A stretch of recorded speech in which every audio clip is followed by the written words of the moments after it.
വീരയ്ക്ക് ജീവിതത്തിൽ വലിയ ആഗ്രഹങ്ങളൊന്നുമില്ല. ഒരു മലയുടെ മുകളിൽ ഒരു വീട്, ആ വീട്ടിൽ അവൾക്ക് ഭക്ഷണം ഉണ്ടാക്കണം, വീട് വൃത്തിയാക്കണം.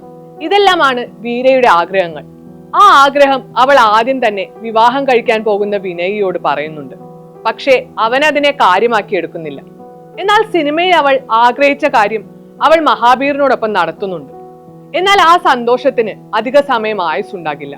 അപ്പോഴേക്കും വീരയെ പോലീസുകാർ കണ്ടുപിടിക്കുകയും മഹാബീറിനെ അവർ വെടിവെച്ചു കൊല്ലുകയും ചെയ്യും.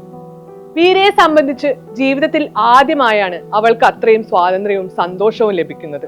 എന്നാൽ അതും അവർ അവളിൽ നിന്ന് പറിച്ചെടുത്തു കളഞ്ഞു. സിനിമയിലുടനീളം വീരയും മഹാബീറുമായുള്ള ബന്ധം സംവിധായകൻ കാണിക്കുന്നത് വളരെ ബ്യൂട്ടിഫുൾ ആയാണ്.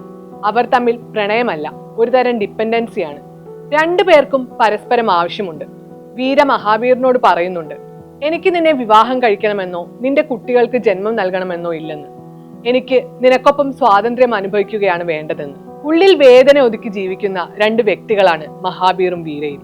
അവർ തമ്മിലുള്ള സ്നേഹത്തിനും ബന്ധത്തിനും അതും ഒരു കാരണമാണ്. ഒരമ്മയ്ക്ക് മകനോട് തോന്നുന്ന തരത്തിലുള്ള സ്നേഹമാണ് വീരയ്ക്ക് മഹാബീറിനോടുള്ളത്.